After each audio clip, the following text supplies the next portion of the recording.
দুর্দশাগ্রস্ত অবস্থায় পতিত হয়েছে। এই অন্ধকারের ফলে আমাদের সমস্ত কর্ম লুপ্ত হয়েছে। দেবতারা কোনো কারণে দুর্দশাগ্রস্ত অবস্থায় পড়েছে, আর তাই তারা ব্রহ্মার নিকট প্রার্থনা করে বলেছেন যে আমাদের উপর দৃষ্টিপাত করুন, যাতে আমরা এই অন্ধকার থেকে মুক্ত হতে পারি। মানে দেবতারা ব্রহ্মার কাছে প্রার্থনা করছেন যে আপনি আমাদেরকে কৃপাপূর্বক আমরা যে বিপদে পড়েছি সেই বিপদ থেকে আমাদেরকে উদ্ধার করুন।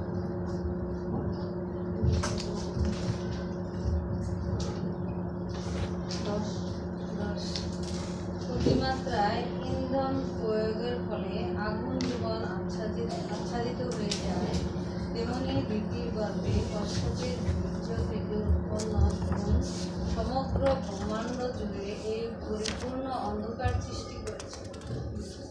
এখানে অতিমাত্রা ইন্ধন প্রয়োগের ফলে আগুন যেমন আচ্ছাদিত হয়ে যায়, অর্থাৎ যখন আমরা চুলায় আগুন ধরাই, মানে এটা বিশেষ করে গ্যাসের চুলা দেখা যায় না, মাটির চুলায় যখন আমরা আগুন ধরাই তখন দেখা যাচ্ছে যে যদি ধোঁয়াটা বেশি হয় তখন আগুনটা ঢেকে যায়, মানে আগুনটাকে দেখা যায়। তেমনি দিতি যে সায়ংকালে মানে মৈথুন ক্রিয়ায় লিপ্ত হয়ে যে সন্ধ্যাকালে সে সন্তান উৎপন্ন করার জন্য সে কশ্যপের সাথে লিপ্ত হয়েছিল, সেটা অবশ্যই ছিল একটা অনৈতিক কাজ, মানে অধর্ম কাজ। সেই কারণে তার ধর্মটা ঢেকে গিয়েছিল, যার কারণে এরকম অন্ধকারাচ্ছন্ন পুত্র সে জন্ম দিয়েছিল, যে সারা বিশ্ব জুড়ে দেবতারা পর্যন্ত অসন্তুষ্ট হয়ে গিয়েছিল তার সে পুত্রদের ভয়ে।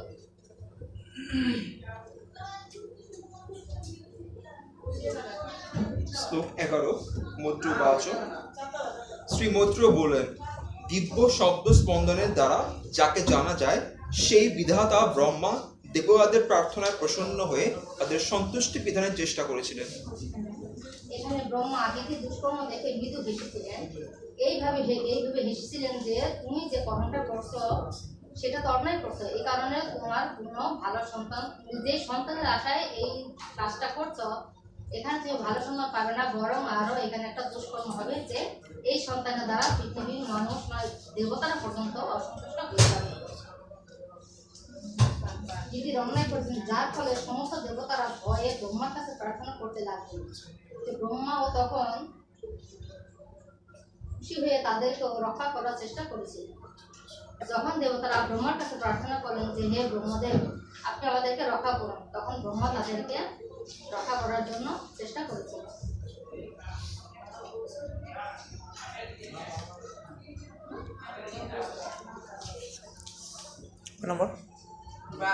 শ্রী ব্রহ্মা বললেন, সনক, সনাতন, সনাতন ও সনত কুমার, আমার এই 4 মানস পুত্র তোমাদের পূর্বে জন্মগ্রহণ করেছিল।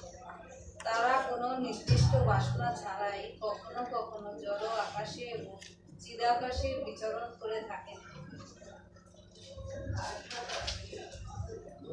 ব্রহ্মা বলেছিলেন, সনক, সনাতন, সনন্দন ও সনত কুমার, আমার এই মানুষ তোমাদের পূর্বে অর্থাৎ দেবতাদের পূর্বে জন্মগ্রহণ করেছিলেন। তারা কোনো নির্দিষ্ট বাসনা ছাড়াই কখনো কখনো জড় আকাশ ও চিদাকাশে বিচরণ করে। যে ব্রহ্মার 4 পুত্র, তাদের কোনো জড় কামনা বাসনা ছিল না, যার ফলে তারা কখনো কখনো জড় আকাশে আবার কখনো কখনো চিদাকাশে বিচরণ করতে পারতেন।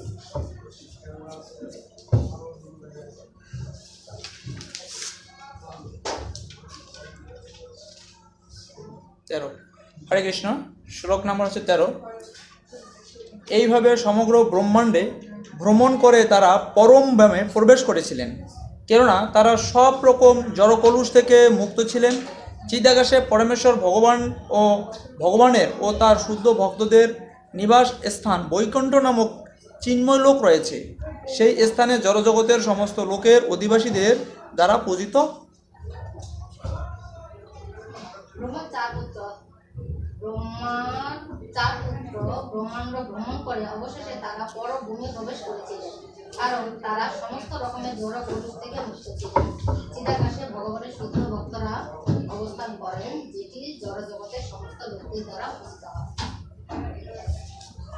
যে ব্রহ্মার যে 4 পুত্র, তারা এই জড় জগতে কোনো জড় পুরুষ তাদের ভিতরে ছিল না, তারা সবসময় ভগবানের সেবায় যুক্ত ছিল, ভগবানের ধ্যান ছিল, যার কারণ তারা যখন তখন মানে যেখানে ইচ্ছা যে ভগবান যেখানে বাস করেন সেখানে তারা প্রবেশ করতে পারতেন।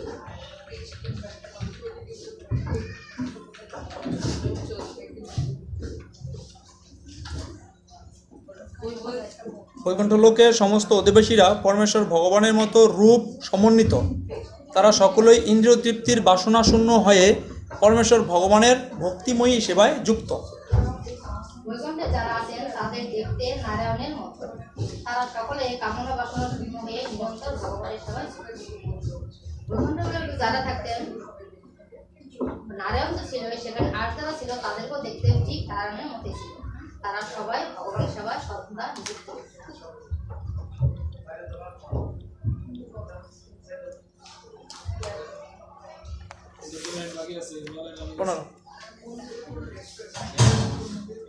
আরেকবার পড়ে দেন। সেখানকার অধিবাসীরা পরমেশ্বর ভগবান নারায়ণের মতো। বৈকুণ্ঠ লোকে শ্রীকৃষ্ণের মাংস প্রকাশ চতুর্ভুজ নারায়ণ হচ্ছেন প্রধান দেবতা।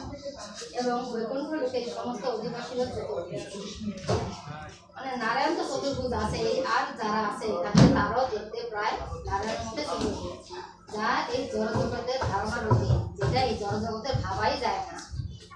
যে ওখানে যারা আছে সেটাও নারায়ণ আছে, আর যারা আছে তারাও দেখতে ঠিক নারায়ণের মতো। এটা তো চারটিখানি কথা না যে যারা আছে তারাও নারায়ণের মধ্যে। কতটা সেবা পূজায় তারা অগ্রসর হলে তারা তাদেরকেও দেখতে ঠিক নারায়ণের মধ্যে দেখা যাচ্ছে। এই জড় জগতের কোথাও আমরা কোনো চতুর্ভুজ মানুষ দেখতে পাই না। এটা তো জড় জগতে এটা তো দেখা মোটেই সম্ভব না যেখানে কোনো চতুর্ভুজধারী এমন আছে, যেটা বৈকুণ্ঠ লোকে নারায়ণের সাথে আছে। বৈকুণ্ঠ লোকে ভগবানের সেবা ছাড়া আর কোনো কীর্ত নেই, এবং সেই সেবা কোনো উদ্দেশ্য নিয়ে করা হয় না। আমরা এখানে যারা আছি, আমরা যতই ভক্ত হই না কেন, আমরা ভক্ত সেজেছি, আমরা আসলে প্রকৃত ভক্ত এখন হতে পারি। আমাদের ভিতরে লালসা বলেন, সংসারের মায়া বলেন, মোহ বলেন, ইচ্ছা অনিচ্ছা সব আছে। আমরা বলছি আমাদের কোনো কিছু দরকার নেই। আমরা মঙ্গলাচরণ সে ভোরবেলা যখন মঙ্গলারতি করি তখন বলি যে ন ধনম ন ধনম, এটা আমরা বলেই যাই, কিন্তু ভিতরে ভগবানের কাছে আমরা ঠিকই জনম দেখি ধনম দেখি সবই আমরা চেয়ে যাই। কিন্তু যারা বৈকুণ্ঠ লোকে আছে নারায়ণের মতো দেখতে, তাদের ভিতরে এই চাওয়াটা নেই। এবং সেবা কোনো উদ্দেশ্য নিয়ে তারা করা হয় না, তারা কোনো উদ্দেশ্য নিয়ে ভগবান সেবাটা করে না, যেটা আমরা করি। যদিও প্রতিটি সেবার বিশেষ দল রয়েছে, ভক্তরা কখনো তাদের নিজেদের বাসনা চরিতার্থ করার জন্য অভিলাষ পোষণ করেন না। এখানে ভক্ত অভিলাষ পোষণ করেন না, কিন্তু আমি করি। আমি এখনো সেই অভিলাষটা শূন্য হতে পারি। তাই আপনাদের কাছে আমি কৃতজ্ঞতা চাচ্ছি, আমি যেন সেই শূন্যতা হতে পারি। ভগবানের প্রতি দিব্য প্রেম সেবা সম্পাদন করার মাধ্যমে তাদের সমস্ত বাসনা পূর্ণ হয়ে যায়। আমরা যদি আমাদের সমস্ত আশাগুলি বাদ দিয়ে শুধু ভগবান সেবা যুক্ত থাকতে পারি, ভগবান সেবা করতে পারি, আমাদের যে চাহিদাগুলো আছে সেটা অটোমেটিক ভগবান আমাদেরকে দিয়ে দেবে। এই কথাটা জানার পরও আমরা সেটা চাই, ভগবান আমাকে এটা দাও, ভগবান আমাকে ওটা দাও, আমার এটা হয় ওটা হয়নি। এটাই আমাদের, আমরা ভক্ত প্রকৃত হতে পারিনি বিধায় আমাদের এই বাসনাটা এখন পর্যন্ত রয়ে গেছে।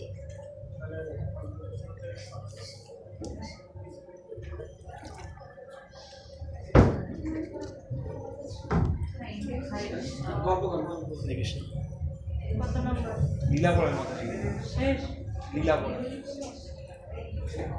লীলা বলেন।